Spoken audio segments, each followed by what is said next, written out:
하나님 아버지와 우리 주 예수 그리스도로부터 오는 은혜와 평강이 이 자리에 계신 여러분과 함께 하시길 주님의 이름으로 축원합니다. 부활절 넷째 주일을 종종 선한 목자 주일이라고 말합니다. 해마다 부활절 넷째 주일이 되면은 교회력 복음서 본문으로 이 요한복음 10장의 말씀을 읽기 때문일 거예요. 그래서 우리는 선한 목자라고 하는 말을 들을 때마다 우리는 푸른 초장 잔잔한 물가로 양을 인도하는 예수님을 떠올립니다. 로마의 지하동굴이었던 이 카타콤베에 가보면 가장 오래된 기독교 미술작품을 하나 만날 수 있는데, 다리를 다친 양을 어깨에 메고 걸어가는 목자의 모습을 우리가 볼 수가 있습니다. 우리도 오늘 이런 예수님이 우리 곁에 계심을 내심 기대합니다. 심신이 지쳐서 기도할 때면 그분이 길을 잃은 나, 상처난 나, 죽을 것 같은 나를 번쩍 들어 올려서 안전한 곳으로 데려다 주길 소원하곤 합니다. 오늘의 교회력 말씀들은 우리를 바로 이런 선한 목자이신 예수 그리스도에게 우리를 초대합니다. 복음서 말씀을 함께 보도록 하죠.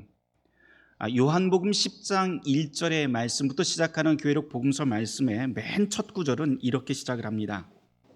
내가 진실로 진실로 너에게 이르노니 라고 시작하는데요, 이거를 원어로 이렇게 읽어보면 훨씬 더 이렇게 감정이 풍부한 것 같아요. 왜냐하면 맨 처음에 나오는 단어가 아멘, 아멘 이러면서 시작을 합니다. 그러니까 한국어로 진실로 진실로라고 하는 말을 그렇게 번역을 한 것이죠. 이 아멘, 아멘이라고 하는 두 번에 걸쳐서 아멘이라고 나오는 이 말씀은 아주 특별한 의미가 있는데요, 이제부터 나오는 모든 내용들은 절대로 잊으면 안 된다라고 하는 신호입니다. 이것은 마치 황소 앞에 빨간 깃발을 드는 것과 같은 것 같아요. 정신 바짝 차려 듣지 않으면 순식간에 목숨이 위태로울 수도 있다라고 하는 뜻이 됩니다. 이 신호 뒤에 예수님은 계속 말씀을 이어가는데 이렇게 말씀을 하시죠.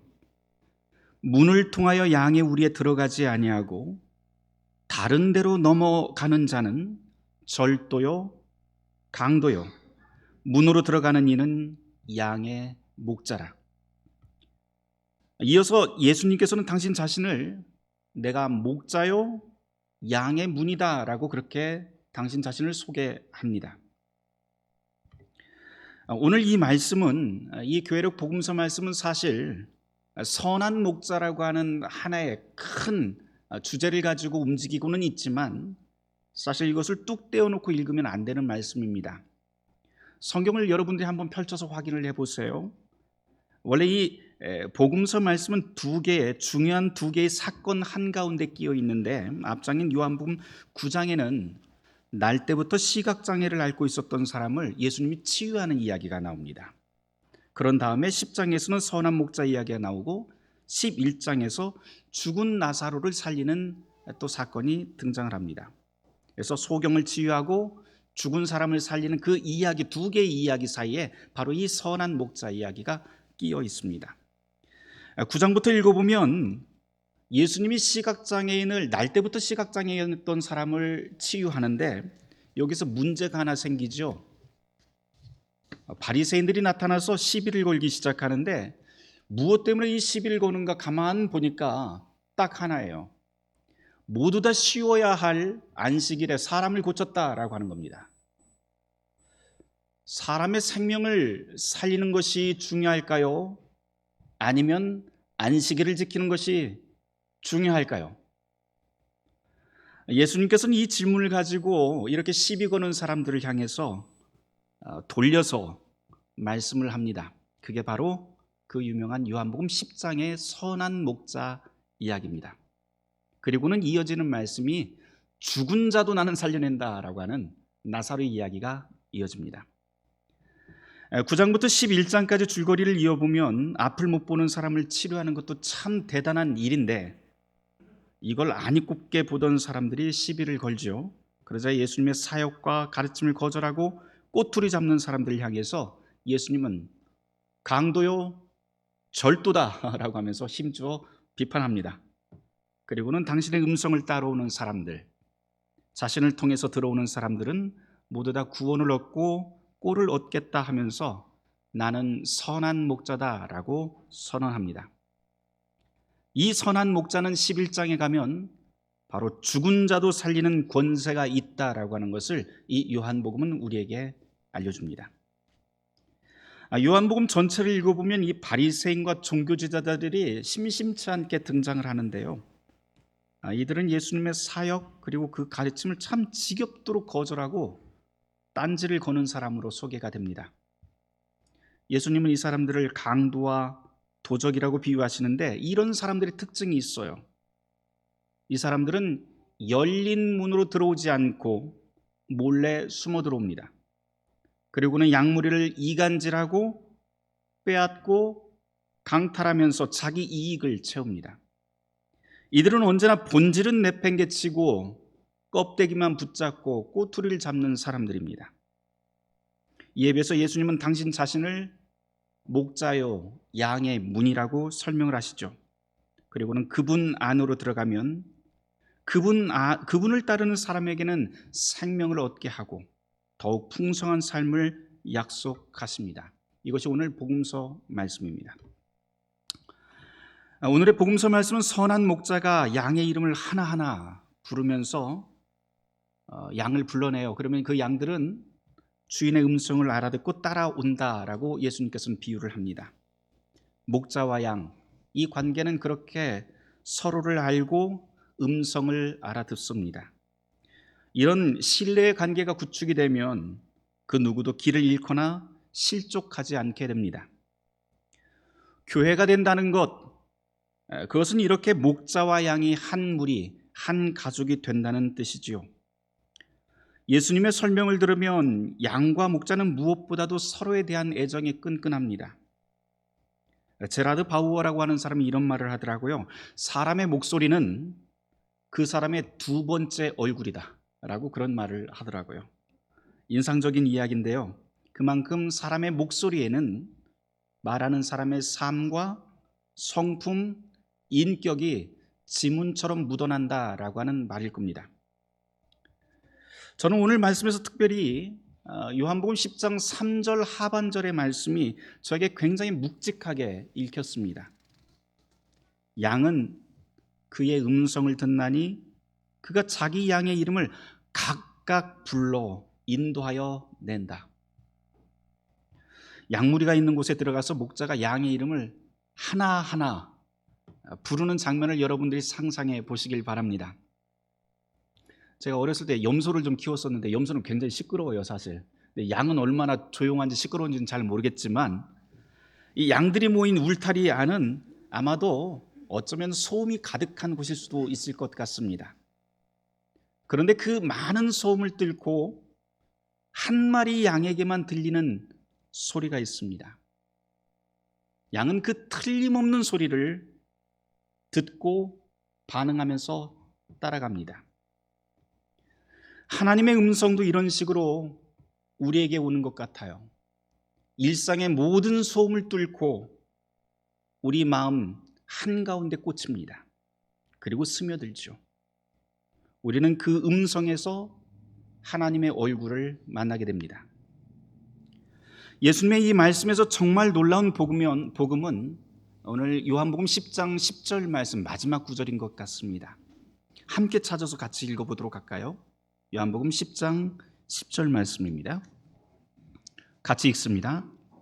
도둑이 오는 것은 도둑질하고 죽이고 멸망시키려는 것뿐이요 내가 온 것은 양으로 생명을 얻게 하고 더 풍성히 얻게 하려 하는 것이다. 아멘. 예수님께서 양을 부르는 이유가 여기에 분명하게 드러나죠. 이렇게 말씀하세요. 생명을 얻게 하고 더 풍성히 얻게 하려는 것이다. 생명을 얻게 하는 것, 그리고 더 풍성하게 주시려고 하는 것, 이것이 예수님이 당신의 양을 부르는 이유입니다. 여기서 우리는 한 가지 좀 짚고 넘어가야 돼요. 예수님께서 생명을 주신다라고 할 때 우리는 종종 이 생명을 주신다라고 하는 말을 영생이라고 하는 말로 바꾸어 생각합니다.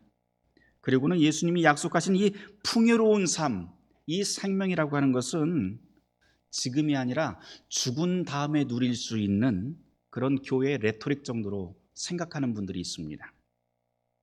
하지만 예수님이 생명을 주겠다라고 이 말씀을 하실 때 이것이 원래 어떤 의미로 말씀하셨을지, 그리고 그 당시에 예수님께서 이 말씀을 하실 때 제일 먼저 듣고 있던 사람들은 과연 생명을 준다라고 하는 이 뜻이 무슨 말로 들렸을지 우리가 깊게 관심을 가져봐야 됩니다. 예수님이 살던 시대는 우리가 다 알다시피 이 팔레스타인 사람들은요, 로마 황제라고 하는 제국의 통치와 유대 종교 지도자라고 하는 종교의 통치를 함께 받고 있었던 시대입니다. 하지만 로마의 지도자들도 유대인들을 풍성한 삶으로 인도하지 못했고, 유대의 종교 지도자들도 풍성한 삶을 이 팔레스틴 땅에 보장하지 못했습니다. 두 통치자 모두 다 말로는 풍성한 삶을 내가 약속한다라고 늘 말을 했지만 그 누구도 이 팔레스틴 땅의 뿌리 깊은 가난과 기근, 이 모든 것들을 해결하지 못했습니다. 식량은 언제나 부족했고, 먹고 살기 힘들었고, 안전은 어디서도 보장받을 수 없었으며 건강도 보장받을 수 없었습니다.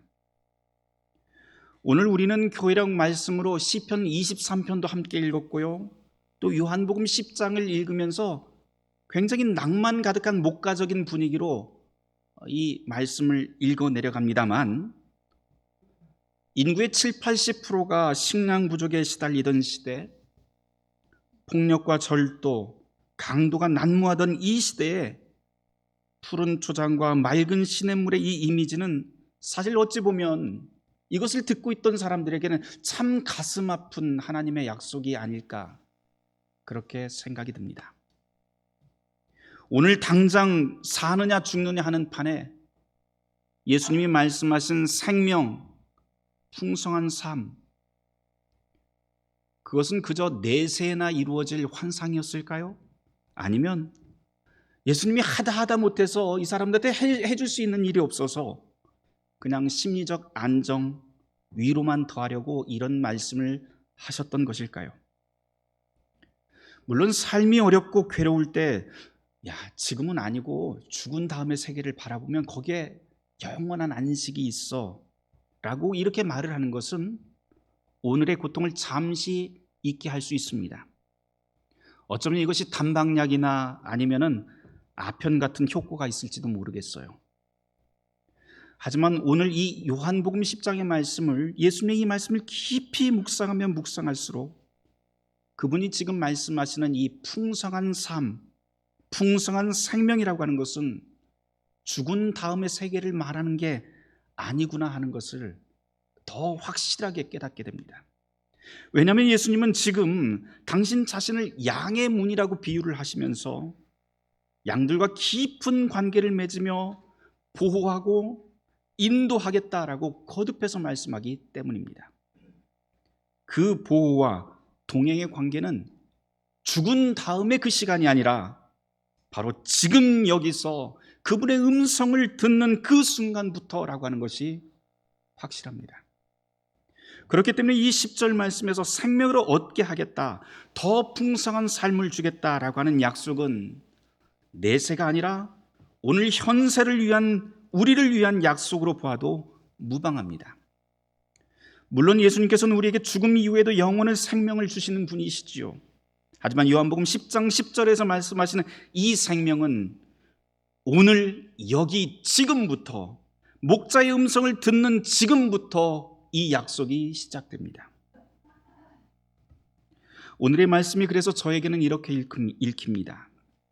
주님은 양의 문으로 들어온 모든 사람을 환영하며 그들을 보호하고 살핍니다. 그러면서 우리들 가운데 사회에서 생명의 기회를 거부당하고 박탈당한 사람들을 찾아내고 그 사람들에게 오늘을 살아갈 생명, 오늘을 살아갈 생명을 선물해 주신다라고 하는 말씀으로 들립니다. 그분이 바로 선한 목자 예수입니다. 그리고 그렇게 오늘을 살게 만드는 생명, 일용할 양식을 선물해 주시는 그 울타리를 우리는 교회라고 부릅니다. 교회는 이렇게 주님의 음성을 듣고 그분을 따라 살아갑니다. 그분의 말씀과 성찬을 나눌 때마다 우리는 선한 목자이신 그리스도 예수를 더욱 깊이 알게 되고 생명의 기쁨을 더욱더 풍성하게 해 나갑니다. 주님께서는 절대로 당신의 자녀를 혼자 두지 않고 교회라고 하는 이 공동체로 인도해서 생명을 우리에게 선물로 주십니다. 그리고 이곳에서 더욱 풍성한 삶을 살게 하며 우리가 서로에게 생명을 나눠주는 우리가 이제는 선한 목자가 되기를 원하십니다. 그런 곳이야말로 그리스도의 몸된 교회입니다. 우리의 이런 거룩한 삶이 바로 이런 교회가 되길 주님의 이름으로 축원합니다. 이 선한 목자 주일과 관련해서 한 가지 더 말씀드리고 마쳐야겠습니다.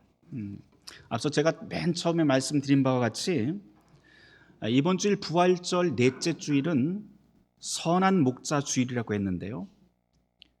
형제교회는 가톨릭에서는 1964년도부터 오늘을 부활절 넷째 주일은 거룩한 부르심이라고 하는 뜻이 담겨있는 성소주일이라고 그렇게 부르곤 합니다.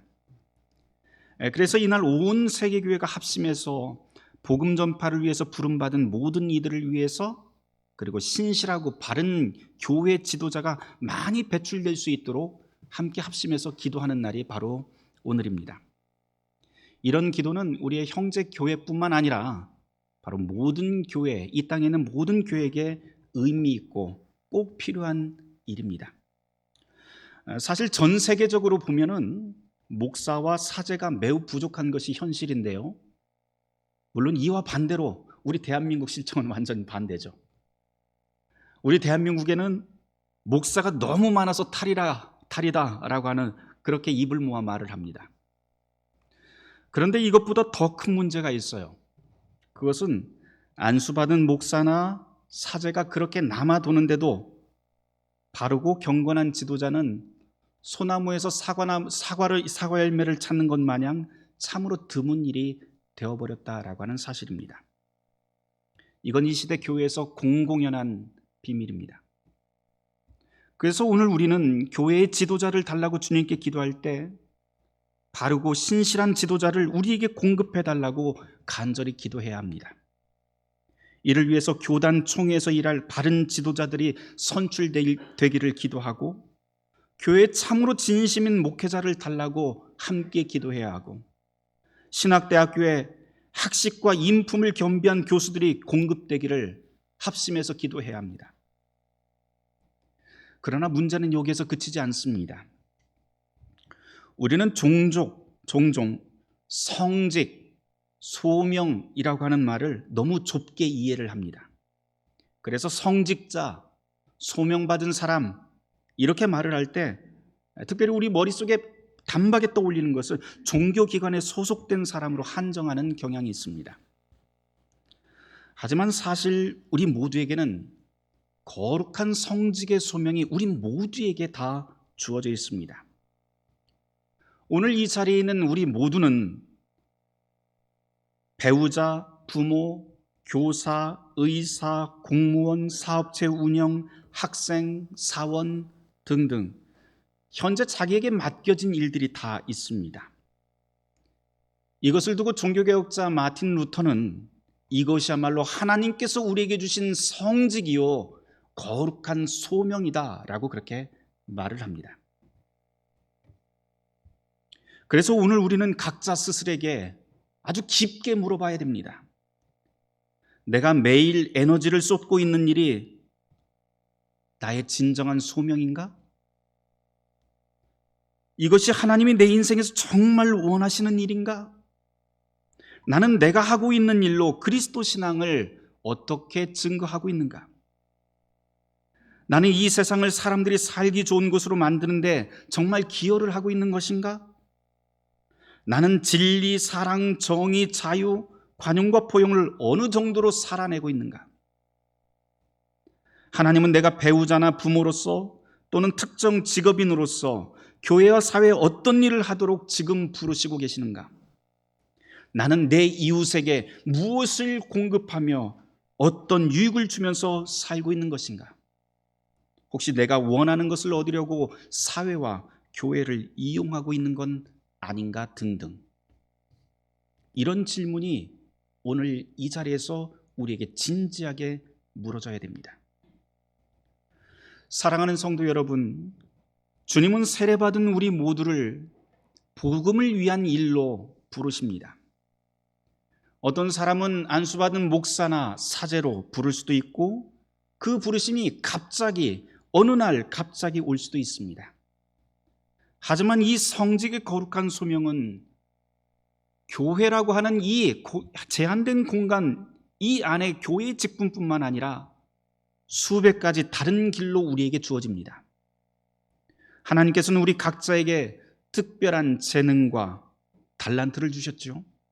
그렇다면 내가 하나님 나라를 위해서, 복음을 위해서 공헌하고 섬길 수 있는 그 소명의 자리, 거룩한 성직의 자리는 어디일까라고 하는 것을 매번 생각하면서 살아야 합니다. 우리 모두 이 질문에 진지하게 답하고 이 질문에 따라서 진지하게 행동을 할 수 있다면 우리의 교회와 세상은 하나님의 복된 나라로 든든하게 매일매일 서나갈 것입니다. 물론 우리가 그렇게 살다 보면 우리를 위협하고 흔드는 상황도 만나게 될 거예요.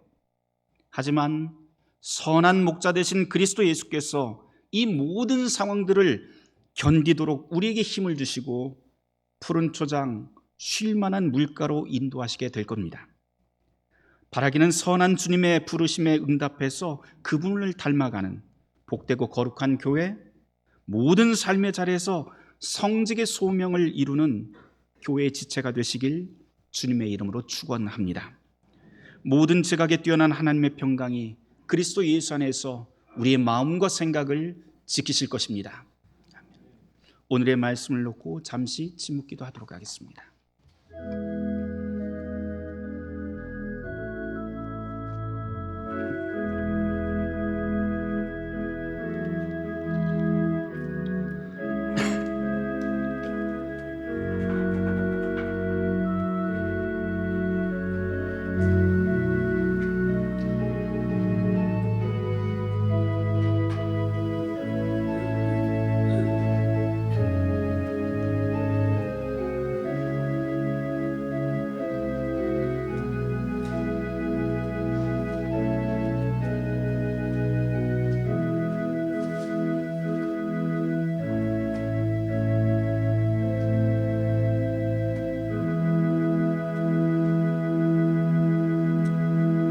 선한 목자 되신 주님, 당신의 음성을 우리가 듣습니다.